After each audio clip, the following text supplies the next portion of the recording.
Good evening students. चलिए, जैसा अपन फल विज्ञान में जो बात कर रहे थे फलोत्पादन के बारे में, लास्ट क्लास में अपन ने नींबू वर्गीय फलों को कंप्लीट किया था और उससे पहले की क्लास में अपन ने जो प्रमुख फल था आम, उसको कंप्लीट कर लिया। आज हम क्लास को थोड़ा सा नेक्स्ट रन करेंगे और आज हम बात करेंगे केला के बारे में। केला के संबंध में जितनी भी फैक्ट वाली चीजें हैं, पॉइंट है जो हमें परीक्षा में पूछे जाते हैं, वो सारे के सारे पॉइंट आज हम डिस्कस करेंगे। ठीक है, पूजा, जसवंत, उमेद, हर्षित, राजेंद्र, चलिए सभी को राम राम, राधे राधे, गुड इवनिंग। गरिमा, राधे राधे। सूरज, कल कल क्लास हुई नहीं है, संडे को अब था। ठीक है, चलिए आज अब आगे चलते हैं नेक्स्ट अगले पॉइंट पर। सबसे पहले आज जो हमारी बात होगी वो केला के बारे में होगी। आज जो अपना टॉपिक रहने वाला है वो टॉपिक रहेगा केला, या हम इसको क्या कह सकते हैं, बनाना। केला या बनाना। चलिए, पहले वही इसकी सामान्य चीजें जो हमें सारे फलों में पढ़नी होती हैं। जैसे मैं अगर बात करूं इसका वानस्पतिक नाम, वानस्पतिक नाम क्या होगा? मूसा पैराडिसियाका, पैराडिसियाका।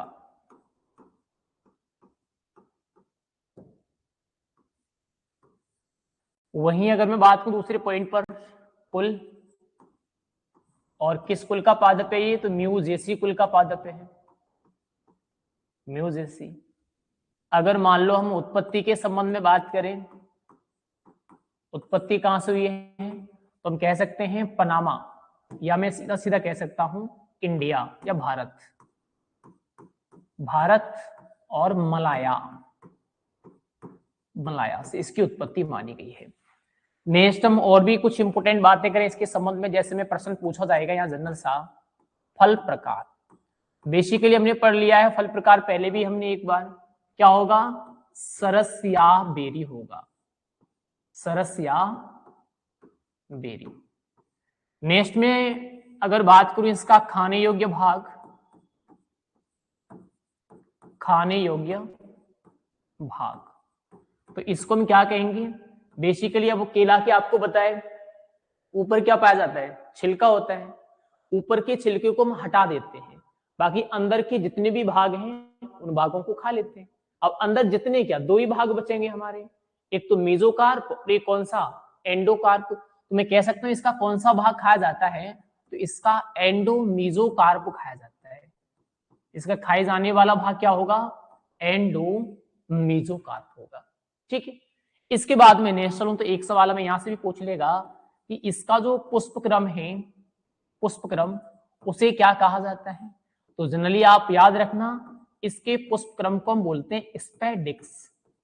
क्या कहा जाएगा? तो बेसिकली पुष्पक्रम को हम कह देंगे स्पेडिक्स। थोड़ा सा मैं और आगे चलूं, नेक्स्ट में सीधा सीधा सा प्रश्न एक ये आएगा कि जो केला अनुसंधान संस्थान है वो कहां स्थित है? जनरली हम कह सकते हैं भारतीय केला अनुसंधान संस्थान, या हम कह सकते हैं राष्ट्रीय केला अनुसंधान संस्थान। तो ये स्थित कहां पर है? बेसिकली हम याद रखेंगे तिरुचिरापल्ली, तिरुचिरापल्ली। और ये कहां है? ये तमिलनाडु में है, तमिलनाडु। कहां पर है? तिरुचिरापल्ली, तमिलनाडु में है। इसके बाद में अगर नेक्स्ट बात करूं पूरे विश्व के संबंध में, ध्यान रखना बहुत इंपॉर्टेंट है, पूरे विश्व के संबंध में अगर हम बात करें तो सबसे ज्यादा जो केले का उत्पादन होता है वो कहां पर होता है? भारत में होता है। और अगर मान लो हम भारत के संबंध में बात कर रहे हैं, भारत में सबसे ज्यादा केला उत्पादन कहां होता है? तो ये आंध्र प्रदेश में होता है। भारत में सबसे ज्यादा केले का उत्पादन कहां होगा? आंध्र प्रदेश में। इसके बाद जो दूसरा स्थान होगा वो किसका होगा? महाराष्ट्र का होगा। फिर मान लो मैं अगर बात करूं हमारे राजस्थान के संबंध में, वैसे तो राजस्थान में किसी जिले का विशेष स्थान नहीं है, ध्यान रखना, किसी जिले का विशेष स्थान नहीं है, लेकिन हम मान सकते हैं कि जो सिरोही है, सिरोही में राजस्थान के अंदर सबसे ज्यादा केले का उत्पादन होता है। जैसे मैं अगर कहूं सिरोही है, उसके बाद में अगर बात करूं बांसवाड़ा है, बांसवाड़ा, और उसके बाद में अगर बात करूं तो चित्तौड़गढ़ है। तो ये ऐसे जिले हैं जहां पर केला राजस्थान में अधिक उत्पादन किया जाता है। ठीक है, तो ये तो हमारी कुछ सामान्य सी बातें हुई बीते को दोबारा से देखेंगे। वानस्पतिक नाम क्या होगा इसका? मुसा पैराडिसिया का। कुल क्या होगा इसका? म्यूजेसी होगा। उत्पत्ति कहां से हुई है? तो भारतीय मलाया से हुई है। फल प्रकार सरसिया बेरी। खाने योग्य भाग क्या है? तो एंडोमीजोकार्प, यानी अंतः और मध्य फल भित्ति इसकी खाई जाती है। इसके पुष्पक्रम को हम क्या बोलेंगे? तो स्पेडिक्स बोला जाएगा। और अगर मैं बात करूं राष्ट्रीय केला अनुसंधान संस्थान, तो ये कहां पर है? ये तिरुचिरापल्ली तमिलनाडु में स्थित है। इसके बाद पूरे विश्व में सबसे ज्यादा केले का उत्पादन तो भारत में होता है। मैं अगर बात करूं भारत में सबसे ज्यादा केले का उत्पादन तो आंध्र प्रदेश और उसके बाद महाराष्ट्र में होता है। हमारे राजस्थान में वैसे कोई विशेष जिला नहीं है, लेकिन हम कह सकते हैं कि सिरोही, बांसवाड़ा और चित्तौड़गढ़ में सबसे ज्यादा केले का उत्पादन किया जाता है। नेक्स्ट में अगर बात करूं या एक और पॉइंट जो इंपोर्टेंट है आपसे एग्जाम में आएगा, अब पॉइंट कौन सा है? वो बेसिकली पॉइंट है हमारा गुणसूत्र को लेकर। गुणसूत्र को लेकर पहली और इंपोर्टेंट बात यह है कि केला के अंदर क्या पाई जाती है? बेसिकली मैं कह सकता हूं इसके अंदर त्रिगुणता पाई जाती है। क्या पाई जाती है? त्रिगुणता। सर त्रिगुणता का मतलब क्या है? जनरल वे में अभी तक हम जितने भी फल पढ़ के आए हैं उसमें हमने गुणसूत्र संख्या पढ़ी है 2n बराबर। कितनी पढ़ी है? 2n बराबर। लेकिन जब हम केला के संबंध में ये बात करेंगे तब इसको 2n हम नहीं लिखेंगे। इसको क्या लिखा जाएगा? इसको लिखा जाएगा 3n। सर 3n क्यों? क्योंकि इसमें क्या पाई जाती है? त्रिगुणता पाई जाती है। और 3n बराबर इसमें जो गुणसूत्रों की संख्या होती है वो कितनी होती है? 33 होती है। और इस त्रिगुणता के कारण ही, ध्यान रखना इंपोर्टेंट पॉइंट है, इस त्रिगुणता के कारण ही केला क्या होता है? बीज रहित होता है। कैसा होगा? बीज रहित होगा। आप लोगों से सवाल पूछा जाएगा कि केला के बीज रहित होने का कारण है, तो केला के बीज रहित होने का एक ही कारण होता है, वो है त्रिगुणता। उसमें गुणसूत्र कैसे होते हैं? 3n बराबर 33 होते हैं, इसीलिए इसमें क्या पाई जाती है? त्रिगुणता पाई जाती है। ये प्रश्न आपको पूछा जाता है। ठीक है, अब हम थोड़ा सा आगे की तरफ और चले नेक्स्ट अगले पॉइंट पर। तो और भी काफी सारी बातें हमें इसके संबंध में पूछी जाएंगी। जनरली में अगर बात करूं, यहां सबसे पहले एक इंपोर्टेंट बात में प्रश्न पूछ लेगा विटामिन सी। केला में कौन कौन सी विटामिन पाई जाती है? बेसिकली जब मैंने आपको फल और सब्जियों का महत्व पढ़ाया होगा उस टाइम पर एक ही बात बताई होगी कि जो फल पीला होगा उसमें विटामिन ए होगी और जो हरा होगा उसमें विटामिन बी होगी।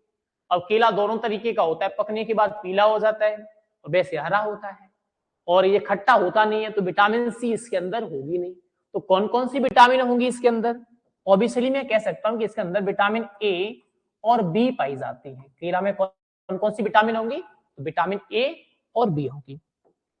इसके बाद में नेक्स्ट बात करूं तो इसके कुछ उपनाम भी हैं और वो भी हमें एग्जाम में पूछे जाते हैं। उपनाम, अगर मान लो हम उपनाम की बात करें तो इसको क्या क्या हम उपनाम दे सकते हैं? अब एनसीईआरटी में भी दिया हुआ है। एक तो हम इसको क्या बोलते हैं? कल्प तरु या कल्प वृक्ष बोलते हैं, कल्प वृक्ष बोलते हैं। दूसरा इसको क्या बोला जाता है? एडम्स फिग, एडम्स फिग बोला जाता है। तीसरी में अगर बात करूं तो इसको हम क्या कहेंगे? Apple of paradise. क्या कहेंगे? एप्पल ऑफ पैराडाइज,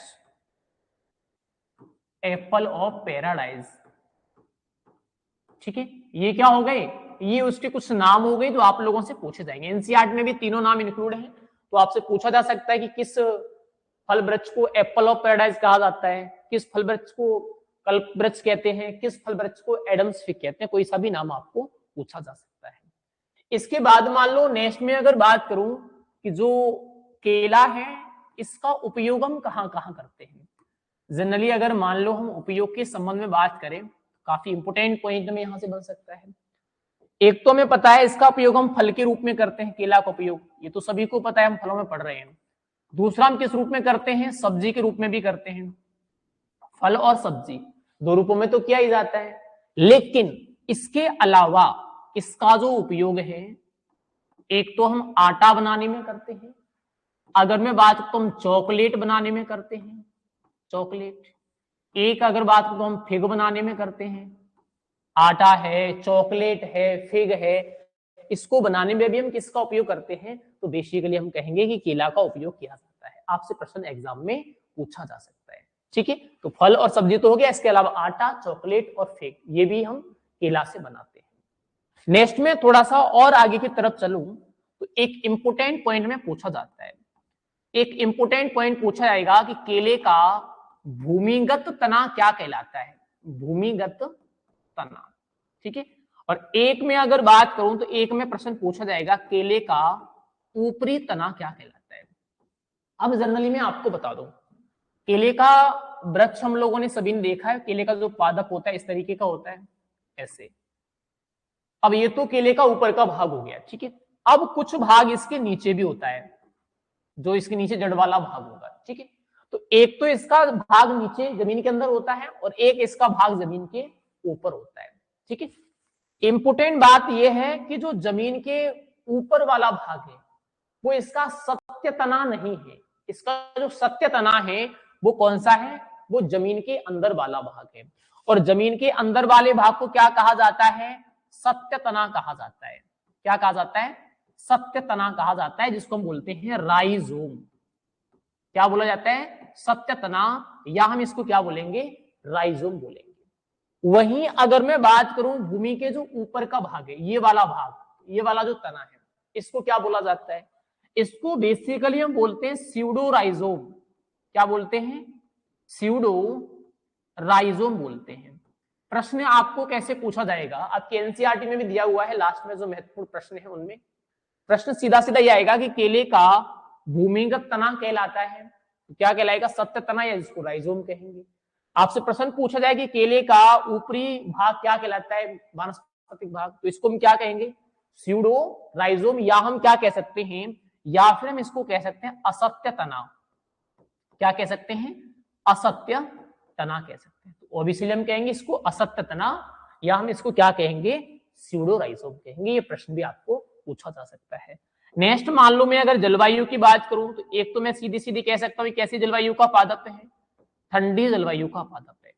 केला किस प्रकार की जलवायु उगाया जाता है, ठंडी। लेकिन ठंडी के साथ साथ इसके लिए हम एक स्पेशल वर्ड यूज करते हैं, और वो स्पेशल वर्ड है उष्ण कटिबंधीय।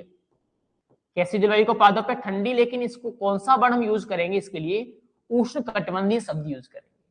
और ये जो जलवायु है इसके लिए जो उपयुक्त टेम्परेचर होगा, तापमान, वो कितना होगा, तो बेसिकली याद रखना 20 से लेकर के 30 डिग्री सेल्सियस।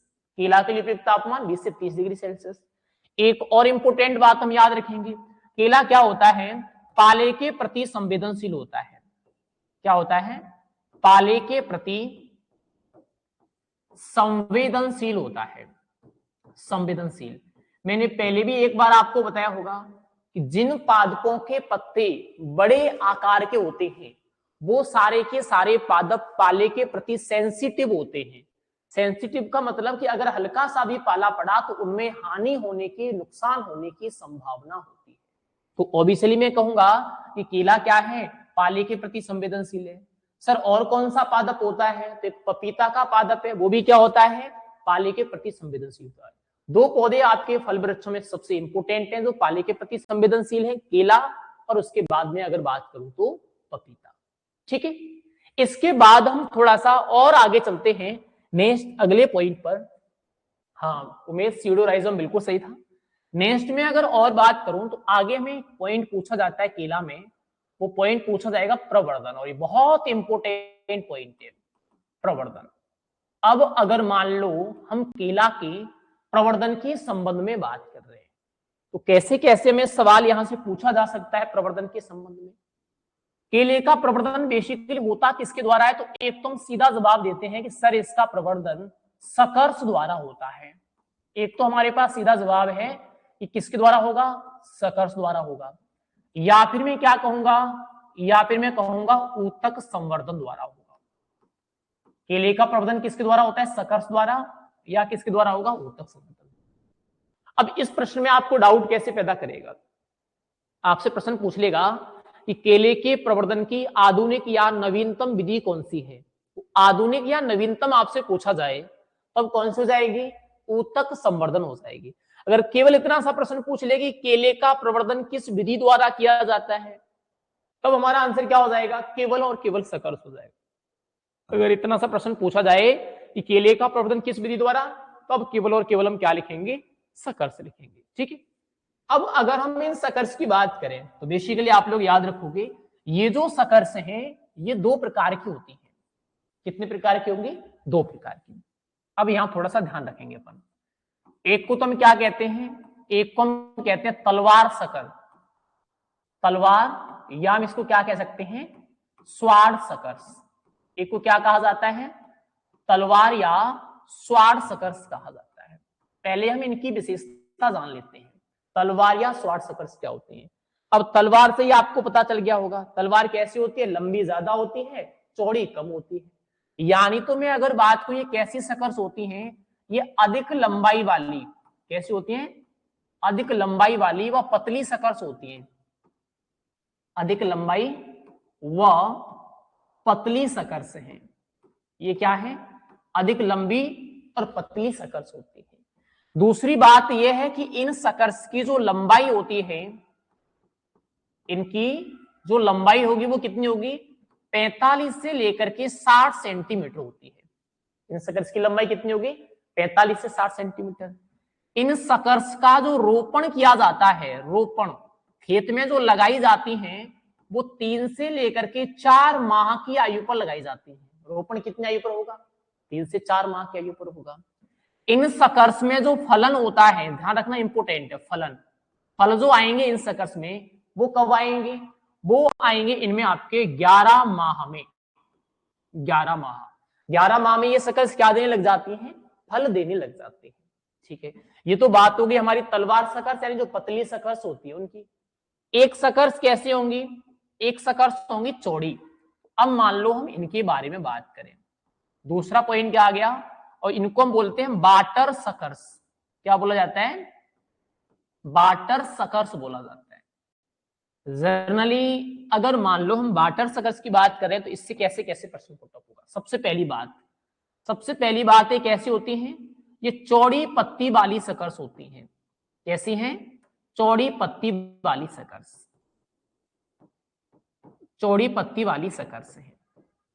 ठीक है, इसके अलावा नेक्स्ट में अगर बात करूं, इन सकर्ष की जो वृद्धि होती है वो बहुत धीमी होती है।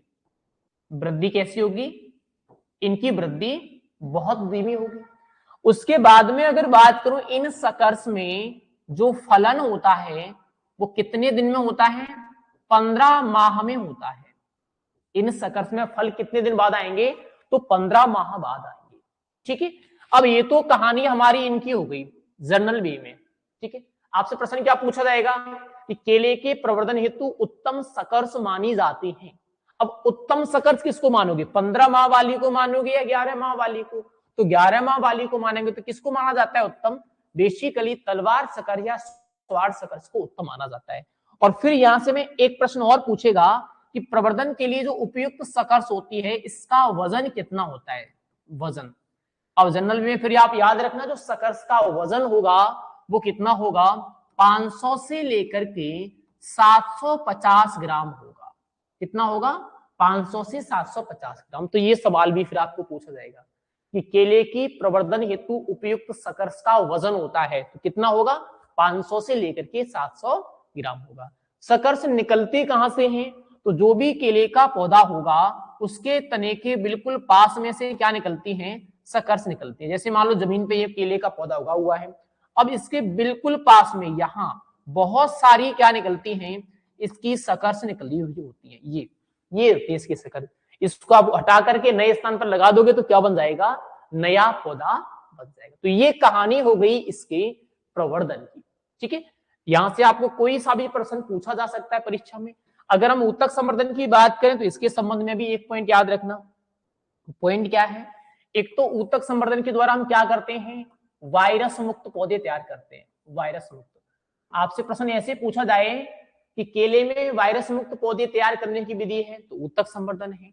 और इसके द्वारा कौन सी किस्म तैयार की गई है, तो G9। और इसको क्या बोला जाता है, इसको ग्रांड नैनी बोला जाता है।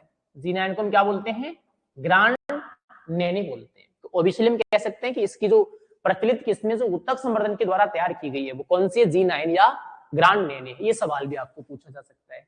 तो ये आपका प्रवर्धन का पॉइंट भी क्या हुआ, बेसिकली फिनिश हो गया। ठीक है, अब थोड़ा सा और आगे की तरफ चलते हैं। तुम्हारा कोई डाउट अगर हो तो साथ साथ पूछते हुए चल रहा हूं। हाँ बिल्कुल सही है, 500 से 750 ग्राम, बहुत बढ़िया। अंकित सैनी, सर मेरा 1-2 मंथ हो गया कोर्स लिए लेकिन मेरी बुक अभी तक डिलीवर नहीं हुई। ऐसा हो ही नहीं सकता अंकित, या तो आपका कॉल नहीं लग रहा होगा या पोस्टमैन आया होगा तो उसका फोन नहीं आपने उठाया होगा, कुछ ना कुछ तो गलती होगी आपकी। तो ये मैसेज कर देना व्हाट्सएप पे। आगे चलें, यहां तक क्लियर है सभी का? ठीक है, नेक्स्ट चल रहा हूं मैं। कोई भी डाउट अगर आपका हो तो आप पूछ सकते हो साथ साथ। ठीक है, आगे अब थोड़ा सा नेक्स्ट चलें अगले पॉइंट पर। आगे हम एक पॉइंट यहां पढ़ लेते हैं, इसका रोपण। रोपण के संबंध में भी हमें सवाल आ सकते हैं, वैसे ज्यादा इंपोर्टेंट सवाल बनते नहीं यहां से रोपण के संबंध में। अब क्या क्या सवाल बनेगा, सबसे पहला सवाल बनेगा कि रोपण की इसकी जो उपयुक्त दूरी है वो दूरी क्या होती है, यही सवाल इंपोर्टेंट है। और दूरी होगी 3 × 3 मीटर। अब यहां पर मेरी एक इंपोर्टेंट बात आप लोग ध्यान रखना, आप जब अपनी एनसीईआरटी का 12th एनसीईआरटी का 9वां चैप्टर पढ़ते हो तो वहां पर तो केला की दूरी कितनी मिलेगी, 3 × 3 मिलेगी। लेकिन जब आप 10वां चैप्टर पढ़ते हो जहां प्रॉपर केले की फसल दी हुई है, वहां पर दूरी कितनी दी हुई है, 1.5 × 1.5 मीटर दी हुई है। तो ध्यान रखना, अगर एग्जाम में 3 मीटर ना हो तो क्या माना जाएगा, 1.5 × 1.5 माना जाएगा। और दोनों है तो फिर तो ये बोर्ड की कमेटी डिसाइड करेगी कि क्या सही माना जाएगा। ठीक है, लेकिन जहां तक पॉसिबल हो वहां तक आप लोग ये दोनों चीजें देख सकते हो। अब एक सवाल यहां से और पूछा जाएगा फिर हमें, एक तो दूरी हो गई, एक यहाँ गड्ढे का आकार हो जाएगा। तो गड्ढा कितने आकार का होगा बेसिकली, ओबिसिली हम जानते हैं 50 × 50 सेंटीमीटर। कितने आकार का गड्ढा खोदेंगे, तो 50 × 50 सेंटीमीटर आकार का गड्ढा इसके लिए बोला जाता है। अब इसके बाद सबसे इंपोर्टेंट जो हमारा पॉइंट आता है इस पूरे चैप्टर में, वो पॉइंट आएगा केला की प्रमुख क्रियाएं। केला के संबंध में जो कुछ इंपोर्टेंट क्रियाएं होती हैं और हमें एग्जाम में वो क्रियाएं पूछी जाती है। एक्चुअली कौन कौन सी क्रियाएं हैं, पहले तो हम इनके नाम लिख लेते हैं। एक जो क्रिया की जाती है सबसे पहले, उस क्रिया को हम कहेंगे डिनेबलिंग। डिनेबलिंग, ठीक है। एक क्रिया को हम क्या बोलते हैं, एक को बोलेगा बेसिकली प्रॉपिंग। प्रॉपिंग। एक क्रिया को बेसिकली क्या बोला जाएगा, रेपिंग।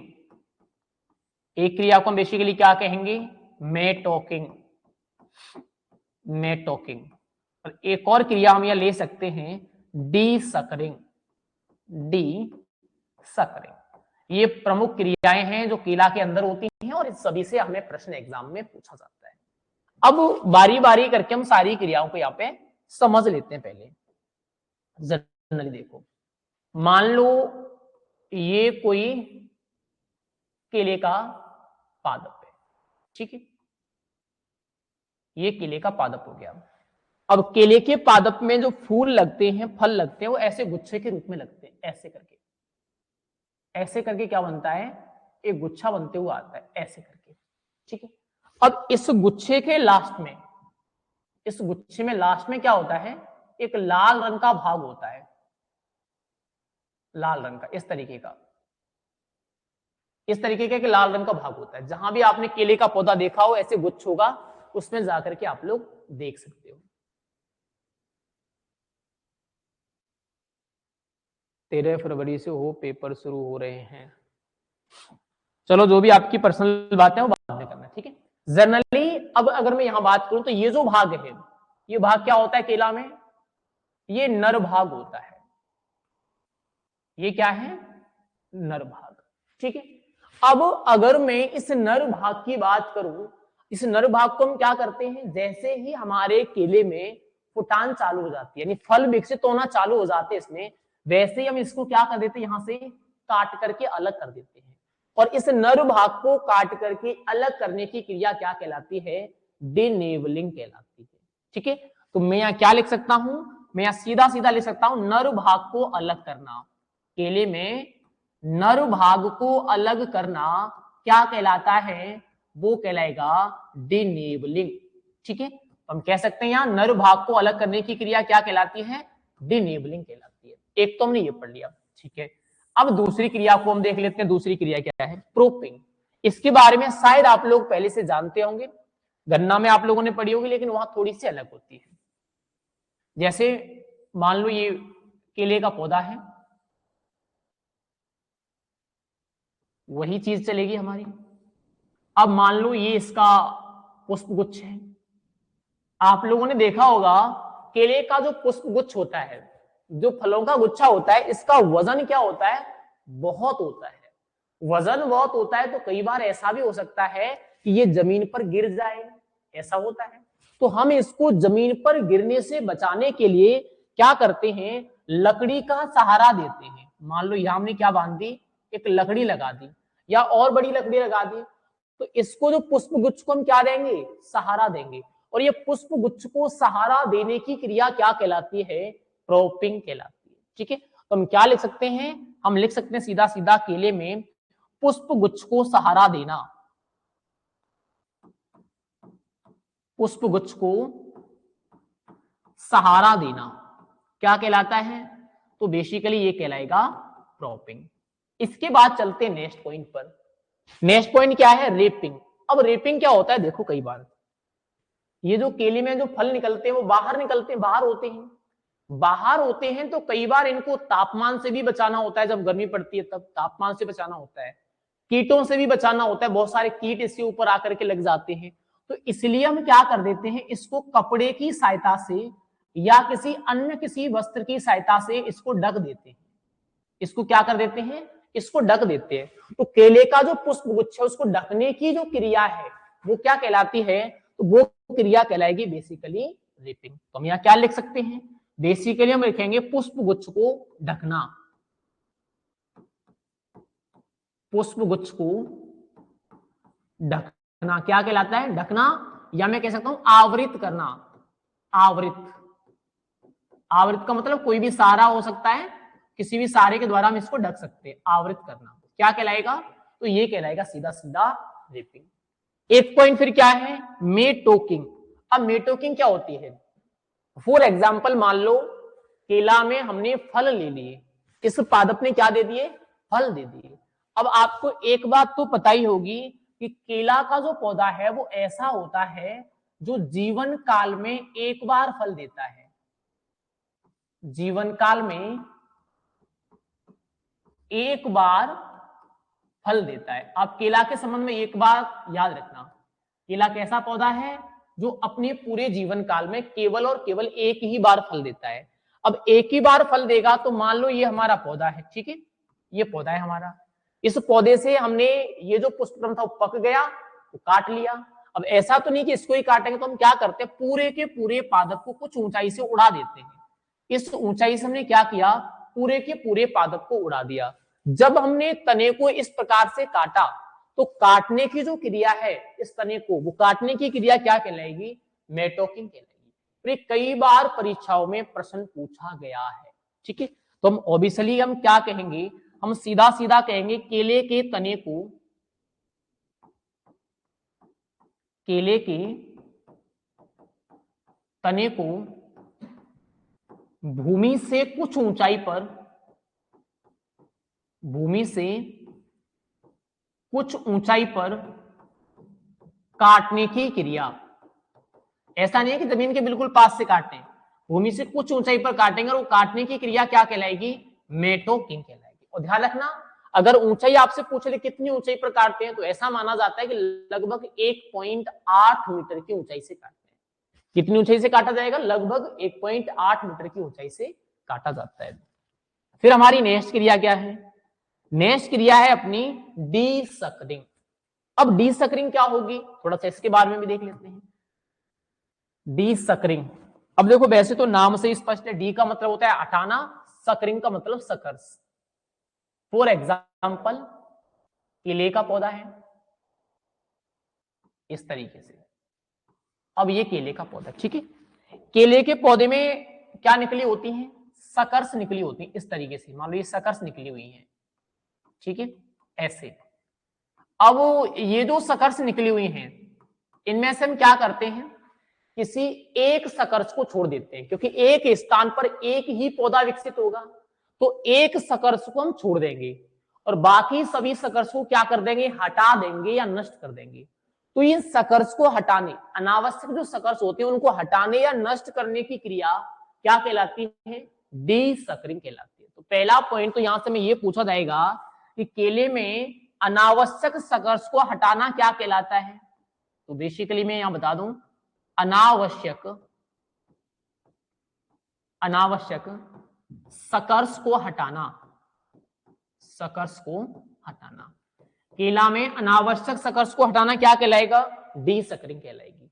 फिर हमें यहां से एक प्रश्न पूछा जाएगा कि केला में अनावश्यक सकर्ष को हटाने के लिए किसका उपयोग किया जाता है, इनको हटाते कैसे हैं अनावश्यक सकर्ष को, इनको हटाने में किसका उपयोग किया जाता है, ये हमें सवाल यहां से पूछा जाएगा। जनरली अगर मैं इसको हटाने के लिए सकर्ष की बात करूं तो हम किसका उपयोग कर सकते हैं, बेसिकली सबसे इंपोर्टेंट है यहां पेट्रोल का उपयोग किया जाता है, पेट्रोल, या फिर हम किसका उपयोग कर सकते हैं, 2,4-D का इनके ऊपर छिड़काव कर सकते हैं। तो या तो हम पेट्रोल का छिड़काव करेंगे या फिर इनके ऊपर हम क्या करेंगे, 2,4-D का छिड़काव करेंगे और उससे क्या हो जाएंगे, ये जो सकर्ष है अपनी वो नष्ट हो जाएंगे। तो ये भी प्रश्न आपसे पूछा जाता है, ये पेट्रोल वाला क्वेश्चन अपना इंपोर्टेंट है। ये तो कहानी हो गई हमारी केला से संबंधित प्रमुख क्रियाओं के बारे में, ठीक है।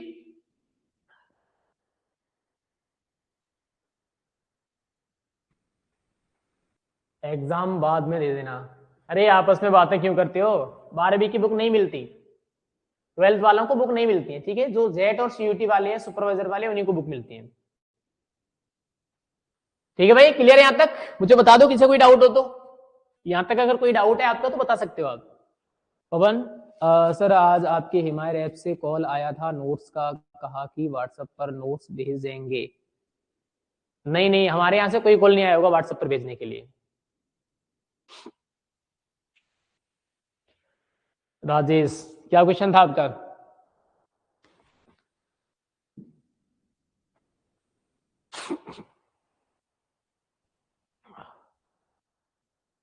मुझे भी आया, नहीं आया होगा, कोई दूसरे कोचिंग वाले हैं, कहीं से आपका नंबर ले लेते हैं हमारे नाम से, तो कुछ करते होंगे वो, ऐसे कुछ नहीं है, हमारे यहाँ से कोई नहीं है, कोई बंदा ही नहीं अपने यहाँ कॉल करने वाला। चलिए आगे चलते हैं, ठीक है। ये तो कहां तक की बात होगी, हमारी केला के संबंध में प्रमुख क्रियाओं तक की बात हो गई। अब हम नेक्स्ट बात कर लेते हैं केला की कुछ उन्नत किस्में, उन्नत किस्म, उन्नत किस्म। जनरली अगर हम उन्नत किस्मों की बात करें तो एक तो सबसे इंपोर्टेंट आप लोगों ने अभी पढ़ी G9, G9, और G9 को हम क्या बोलते हैं, ग्रांड नेने, ग्रांड नेने, ठीक है। इस किस्म की सबसे पहली विशेषता तो आपने पढ़ ली, ये ऊतक संवर्धन के द्वारा तैयार की गई है। इसकी एक विशेषता और होती है कि ये जो किस्म है वो क्या है, निर्यात हेतु उत्तम है। क्या है, निर्यात हेतु उत्तम। केले की जिस किस्म का निर्यात होता है वो कौन सी है, वो G9 है। इसके बाद थोड़ा सा नेक्स्ट चलें अगले पॉइंट पर, अगली कौन सी है, एक में अगर बात करूं पूवन और नेंद्रम, पूवन और नेंद्रम, इन दोनों के संबंध में आप लोग याद रखोगे ये दोनों कैसे हैं, ये दोनों सब्जी हेतु उपयुक्त हैं, सब्जी हेतु उपयुक्त। आपसे सीधा सीधा सा प्रश्न पूछा था केला की सब्जी हेतु उपयुक्त किस्म कौन सी है, तो पूवन और नेंद्रम है। इसके बाद थोड़ा सा और नेक्स्ट चलें अगले पॉइंट पर, एक किस्म आती है आपकी कुन्नन, बहुत इंपोर्टेंट है, कुन्नन किस्म आपकी काफी ज्यादा इंपोर्टेंट है। अगर मैं कुन्नन की बात करूं तो कुन्नन से क्या बनाया जाता है, तो कुन्नन से बच्चों के उत्पाद बनाए जाते हैं, बच्चों के उत्पाद।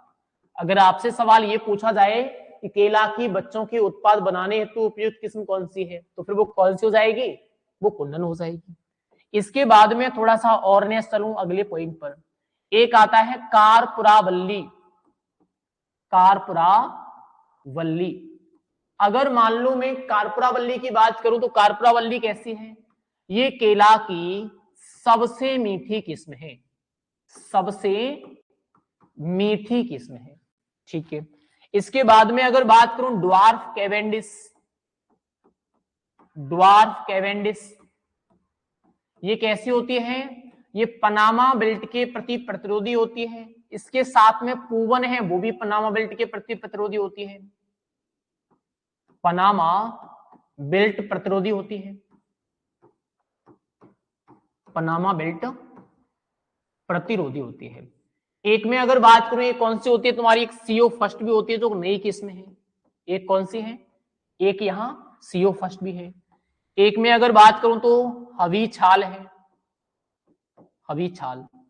एक में अगर बात करूं तो बरसाई बोना या बरसाई ड्वार्फ जिसको बोलते हैं, बरसाई बोना जिसको हम क्या बोलते हैं, बरसाई ड्वार्फ भी बोलते हैं।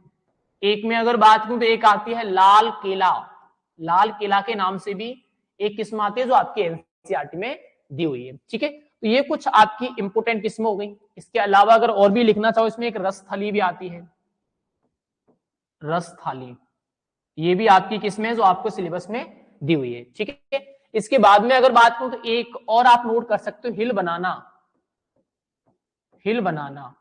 और हिल बनाना की अगर हम बात करें एनसीईआरटी में इंक्लूड है, और ये कैसी है, ये सर्वाधिक टीएसएस वाली है, सर्वाधिक टीएसएस, यानी जो ठोस पदार्थ होता है वो इसमें क्या होता है, सबसे ज्यादा होता है। ठीक है, ये कुछ उन्नत किस्में हैं जो आपकी एनसीईआरटी में इंक्लूड है। एनसीईआरटी के बाहर आपको एक भी क्वेश्चन पूछी नहीं जाएगी, तो आपको पढ़ने की जरूरत भी नहीं है। ठीक है, जी9 की अगर हम बात करें, ग्रांड कहा जाता है, निर्यात हेतु उपयुक्त है। ओवन और नियंत्रण दोनों सब्जी के लिए उपयुक्त मानी जाती है। कुन्नन की अगर बात करूं तो बच्चों के उत्पाद बनाए जाते हैं, और ये सबसे इंपोर्टेंट उन्नत किस्म आपकी। कारपुरा बल्ली की अगर हम बात करें, ये सबसे मीठी है। ड्वार्फ, कैवेंडिश और पूवन दोनों कैसी होती हैं, पनामा बेल्ट के प्रति प्रतिरोधी होती हैं। CO फर्स्ट एक संकर किस्म है। अगर मैं हवी छाल की बात करूं, वर्साई बोना, लाल किला, रसथली, ये भी इसी की किस्म है। फिर अगर मैं बात करूं हिल बनाना, तो ये क्या है, ये सर्वाधिक टीएसएस वाली किस्म है। ठीक है, तो इनसे भी आपको सवाल एग्जाम में पूछे जा सकते हैं। मनीष सर मेरे पास भी आया था। अच्छा, तुम सबके पास आ रहा है क्या कॉल? नहीं, तो एक बार मुझे नंबर भेजना किस नंबर से आया है, क्योंकि वो फर्जी नंबर हो सकता है, कोई क्या पता कॉपी कर रहा हो। योगेश ठाकुर जी सर ने कॉल किया था। हाँ, योगेश के नंबर तो हमारे ही हैं, वो तो हमारे यहाँ से गया होगा आपको कॉल। ये तुम्हारा उन्नत किस्मों वाला पॉइंट भी क्लियर है, अगर कोई डाउट हो यहाँ पूछ सकते हो। हर्षित, हाँ वो बिल्कुल हमारे यहाँ का नंबर है।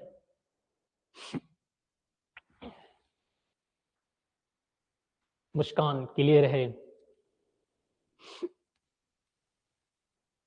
ठीक है, अब थोड़ा सा और आगे चलते हैं हम इसके संबंध में, किला के संबंध में 2-4 पॉइंट आपको और पूछे जा सकते हैं। अब आपको सवाल कहां से आएंगे, जनरली में अगर बात करूं इसके प्रमुख रोग, अब अगर मान लो हम किसकी बात कर रहे हैं, रोग की बात कर रहे हैं। अब केला में कौन कौन सी बीमारियां होती हैं, एक तो इसमें सबसे प्रमुख जो रोग है वो पनामा बेल्ट है, पनामा बेल्ट। और देखो मैं आपको बता दूं, ये जो बिल्ट शब्द है ये हमने कई रोगों में पढ़ लिया है।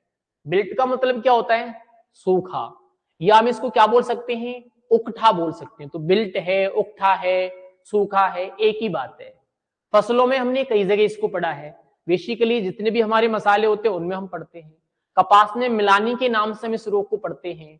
हम इसको उकठा के नाम से चना में भी पढ़ते हैं, हम इसको उकठा के नाम से अमरूद में भी पढ़ते हैं। तो ये कई जगह होता है। तो एक्चुअली इसको हम क्या कह सकते हैं, एक्चुअली इसको हम कह सकते हैं केले का सूखा रोग। क्या कह सकते हैं, केले का सूखा रोग इसको कह सकते हैं। और जहां पर भी ये रोग होता है, चाहे तो किसी फसल में हो चाहे किसी फल वृक्ष में हो, इसका रोगजनक एक ही है। ये किसके द्वारा होता है, ये फ्यूजेरियम ऑक्सीस्पोरम द्वारा होता है। किसके द्वारा होगा, तो ये फ्यूजेरियम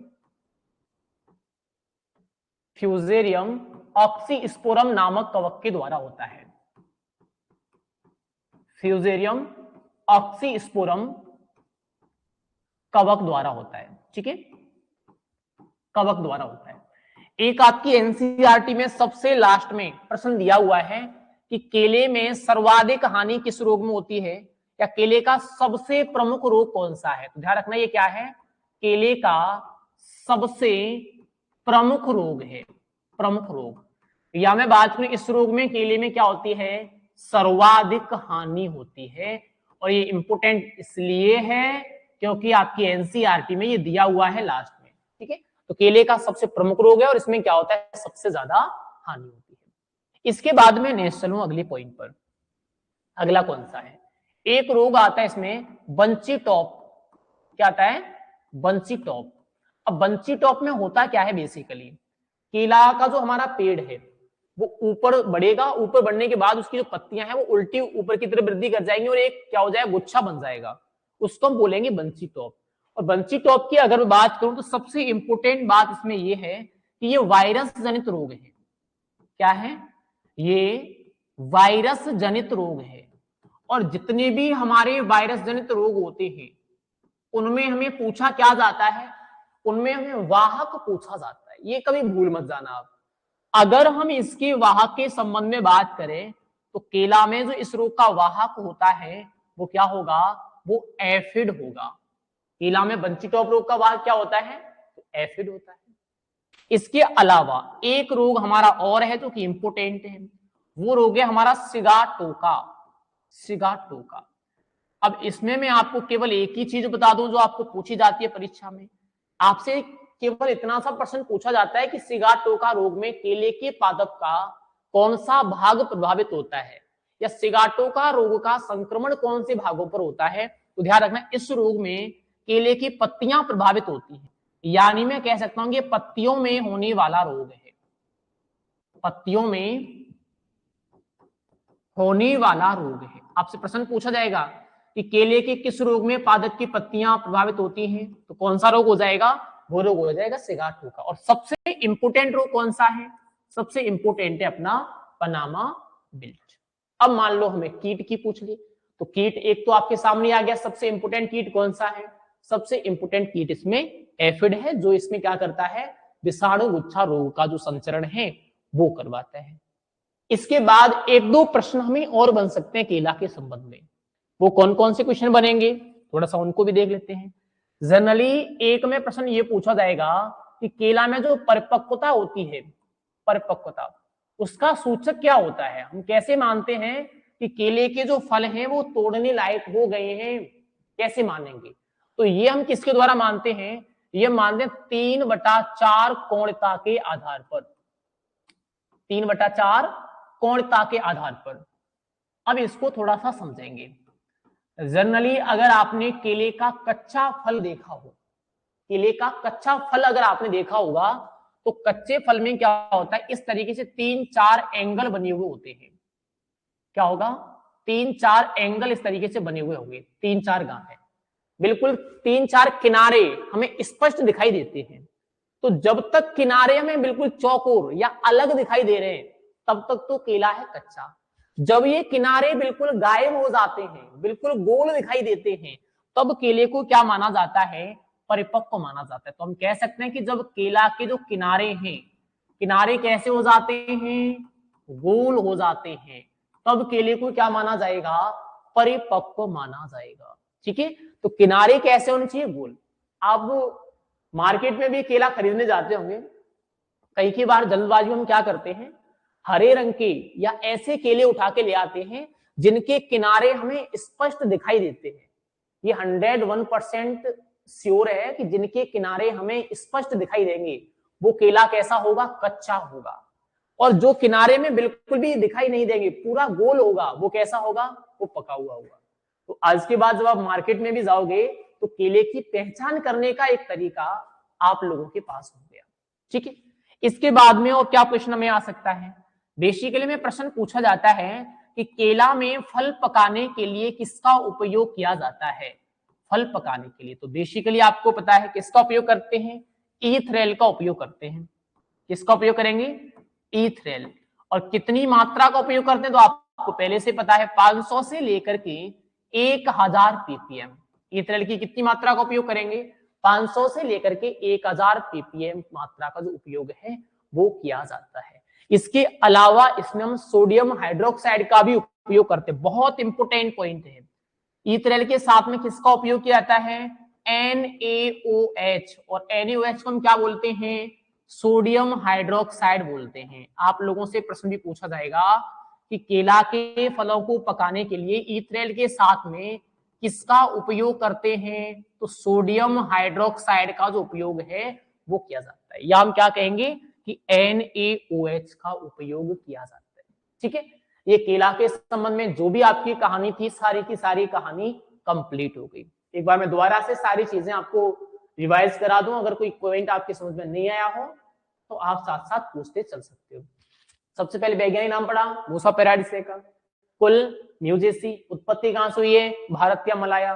फल प्रकार सरस्या बेरी। खाने योग्य भाग एंडो मीजोकार्प होता है। पुष्पक्रम को क्या बोलते हैं, स्पेडिक्स बोलते हैं। केला अनुसंधान संस्थान कहां पर है, तिरुचिरापल्ली तमिलनाडु में है। विश्व में सबसे ज्यादा केला उत्पादन भारत में होता है। भारत में सबसे ज्यादा आंध्र प्रदेश और महाराष्ट्र में होता है। राजस्थान में सबसे ज्यादा सिरोही, बांसवाड़ा और चित्तौड़गढ़ में होता है। केले में गुणसूत्र तो त्रिगुणता पाई जाती है, और इस त्रिगुणता में 3n बराबर कितने गुणसूत्र होते हैं, 33 होते हैं। और ये कैसा होता है, त्रिगुणता के कारण बीज रहित होता है। एक और आपको प्रश्न आ सकता है कि केले की द्विगुणित किस्म कौन सी है, तो जो ध्यान रखना, पूर्ण जो किस्म है वो कैसी होती है, द्विगुणित भी होती है। इसके बाद में अगर नेक्स्ट बात करूं अगले पॉइंट पर, विटामिन कौन सी पाई जाएगी इसके अंदर, ए और बी दोनों पाई जाती है। उपनाम, इसको कल्पवृक्ष भी हम कहेंगे, एडवांस फिग भी कहेंगे, एप्पल ऑफ पैराडाइज भी कहा जाएगा इसको। उपयोग इसका फल और सब्जी के रूप में तो हम करते ही करते हैं। इसके अलावा आटा बनाने में किया जाता है, फिग बनाने में किया जाता है, चॉकलेट बनाने में किया जाता है, और इसके हम चिप्स भी बना सकते हैं। केला के क्या बनाया जाता है, इसके चिप्स भी हम बना सकते हैं। ठीक है, नेक्स्ट में अगर बात करें, इसका जो भूमिगत तना है वो क्या कहलाता है, सत्य तना या राइजोम कहलाता है। और इसका जो ऊपरी तना है उसे क्या कहा जाएगा, स्यूडो राइजोम कहा जाएगा, या इसको हम असत्य तना कहेंगे। अगली अगर बात करें इसकी जलवायु कैसी है, तो ठंडी या उष्णकटिबंधीय जलवायु का पादप है। तापमान 20 से लेकर के 30 डिग्री सेल्सियस। एक और इंपोर्टेंट खासियत की ये पाले के प्रति क्या होता है, संवेदनशील होता है। इसके बाद में अगर नेक्स्ट और बात करूं, अगले पॉइंट पर हमने प्रवर्धन की बात की, तो प्रवर्धन की विधि इसकी सकर्स है, लेकिन आधुनिक विधि कौन सी है, ऊतक संवर्धन है। ऊतक संवर्धन के द्वारा हम वायरस मुक्त पौधे तैयार करते हैं, और एक जीनाइन या ग्रैंडलैंड किस्म जो ऊतक संवर्धन के द्वारा तैयार की गई है। दो प्रकार के सकर्स होते हैं, तलवार सकर्स और बाटर सकर्स। तलवार सकर्स पतली और लंबी होती हैं, बाटर सकर्स चौड़ी होती हैं। तलवार सकर्स में फलन जल्दी आता है, मात्र 11 महीने में। इनमें फलन लेट आता है, 15 महीने में आता है। इनकी लंबाई 45 से 60 सेंटीमीटर होती है, और वजन इनका 500 से लेकर के 750 ग्राम होता है। इसके बाद में अगर नेक्स्ट चलूं, रोपण दूरी कितनी, 3x3 मीटर है। According to your NCERT chapter 10, उसकी कितनी होगी, 1.5 x 1.5 मीटर होगी। गड्ढे का आकार कितना, 50 x 50 x 50 सेंटीमीटर। क्रियाएं प्रमुख 4 होती हैं। डिनेबलिंग क्या होगी, नर भाग को हटाने की क्रिया। क्रॉपिंग क्या होगी, सहारा देने की क्रिया। रेपिंग क्या हो जाएगी, ढकने की क्रिया। मेटोकिंग क्या होगी, तने को काटने की क्रिया। डी सकरिंग क्या होगी, अनावश्यक सकर्स को हटाने की क्रिया। एक और इसमें आती है जनरल बी में पॉइंट, आप लोग याद रख लेना, रिटूनिंग। रिटूनिंग, अब रिटूनिंग की क्रिया क्या होती है, इसको भी थोड़ा सा समझा दूं। वैसे आप जानते होंगे, गन्ना में मैंने आपको बताया होगा रिटूनिंग के संबंध में। मान लो हमने क्या किया, यहां केले का एक पौधा है कोई भी, ठीक है, इस भाग पर फॉर एग्जाम्पल मैं ऐसे बनाता हूं कि ये मान लो केले का कोई पौधा है, ठीक है, इस तरीके से केले का प्लांट है, सीधा वो भी बनाओ, ये केले का कोई पौधा है, ठीक है। इसके पास में से निकली ये सकर्स एक। अब ये पौधा जो है वो एक बार में फल देकर के क्या हो जाएगा, नष्ट हो जाएगा। इसके पास में जो सकर्स निकली है उससे हम क्या करेंगे, दूसरी बार में फलन लेंगे इस सकर से। तो जब एक ही स्थान पर एक ही तने के पास से निकली हुई सकर से दोबारा हम फल लेते हैं तो उसको क्या कहा जाता है, उसको पेडी या रिटूनिंग कहा जाता है। जैसे गन्ने में हम करते हैं, गन्ने का तना हमने काट दिया, उसी तने से हम 2 बार फलन ले रहे हैं, तो वो क्या है, वो पेडी या रिटूनिंग है। ऐसे ही पेडी या रिटूनिंग केले में होती है, जब केले के मुख्य तने को काट देते हैं और उसके पास वाली सकर्स को विकसित होने देते हैं, तब उससे जो फलन होगा उसको हम कहेंगे पेड़ी की फसल, या उसको कहा जाएगा रिटूनिंग। तो ये सवाल भी आपको आ सकता है, ठीक है। इसके बाद में नेक्स्ट चलूं, फिर हमने किसके बारे में बात की, उन्नत किस्में। उन्नत किस्म में निर्यात हेतु सबसे उत्तम जीनाइन, जिसको ग्रांडलैंड कहा। पूवन और नेंद्रम सब्जी हेतु उपयुक्त है। कुन्नन, बच्चों के उत्पाद बनाए जाते हैं। कारपुरा बल्ली सबसे मीठी किस्म है। द्वार कैवेंडिश पनामा बेल्ट के प्रति प्रतिरोधी होती है। सीओ फर्स्ट संकर किस्म है। अभी छाल, बरसाई बोना और लाल केला, रसतली ये भी है। उसके बाद में अगर बात करूं हिल बनाना, ये सर्वाधिक टीएसएस वाली है। फिर हमने रोगों के बारे में बात की, 3 प्रमुख रोग थे। पनामा बेल्ट रोग सबसे हानिकारक होता है।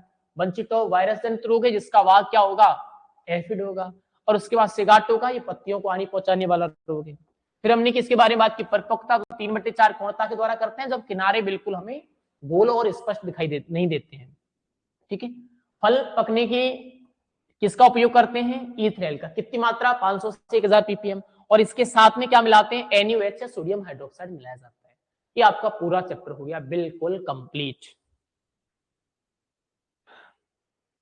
भंवर सिंह, एक ईयर से पहले मेरा कोर्स पूरा हो जाएगा क्यों सर? वैलिडिटी तो 1 ईयर की थी ना, तो 7 मंथ से कैसे हो जाएगा पूरा कोर्स कंप्लीट? वैलिडिटी भले ही 1 साल की थी, काफी सारे बच्चे जो पुराने बैच वाले उनका कोर्स तो पूरा हो गया कब का, उनमें तो दूसरी तीसरी बार क्लास चल रही होंगी। लास्ट वाले बैच का कोर्स बचा हुआ है बस। केले का प्रवर्धन किया जाता है 1 राइजोम, 2 सकर्स, 3 बीज, 4 क्विनी। अब इसमें तो सकर्स ही आएगा आपका, इसमें फिर आपका सकर्स ही आएगा।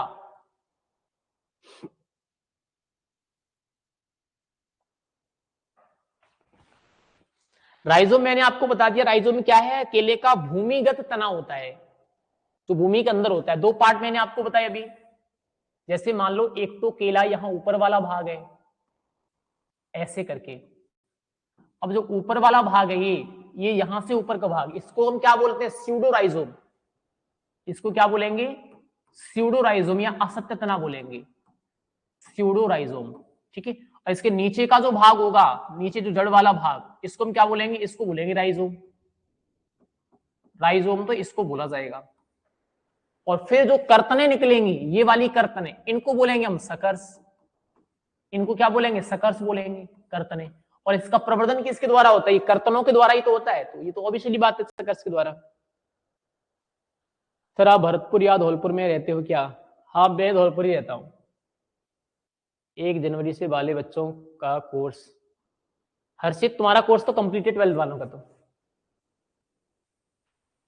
मनीष, बाकी अब कोई सवाल हो आपका तो पूछ सकते हो। नेक्स्ट कल हम बात करेंगे पपीता के बारे में। पपीता के साथ में एक कोई फल और ले लेंगे, क्योंकि पपीता बहुत छोटा पॉइंट है, वैसे तो उसमें भी काफी मैटर है। हर्षित 2 दिन हुए हैं। 2 दिन हुए हैं तो तुम क्लास कंप्लीट करो, बाकी रिकॉर्डेड में सारी क्लासेस हैं तुम्हारी जो भी हो चुकी हैं वो।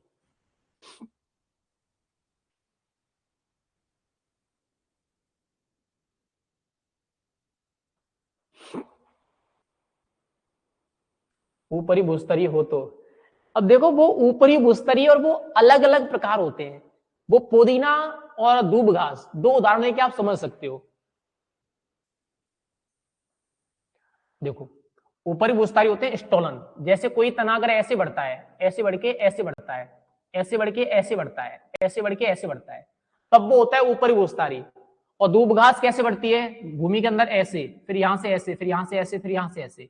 दूब घास ऐसे बढ़ती है, हर पॉइंट से ऐसे की ऐसे बढ़ेगी जमीन के अंदर ही अंदर। तो दूब घास होती है आपकी अंत भूस्थारी, ठीक है। और ये पुदीना होता है आपका ऊपरी भूस्थारी। तो ये अलग हो गई है, केला के संबंध में ये आपका नहीं जचेगा।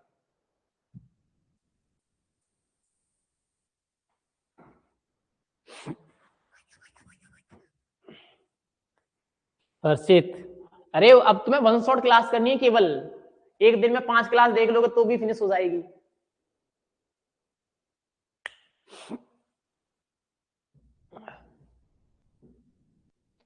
चलिए आज के लिए काफी है। नेक्स्ट कल के लिए ध्यान रखना, पढ़ के भी आया करो थोड़ा सा, ताकि क्वेश्चन पूछा करो 1-2। पपीता के बारे में पढ़ेंगे कल, वो पपीता वाला पॉइंट पढ़ के आना, उसमें काफी सारी चीजें वैसे अगर हम देखें तो एग्जाम के पॉइंट ऑफ व्यू से। ठीक है, थैंक यू।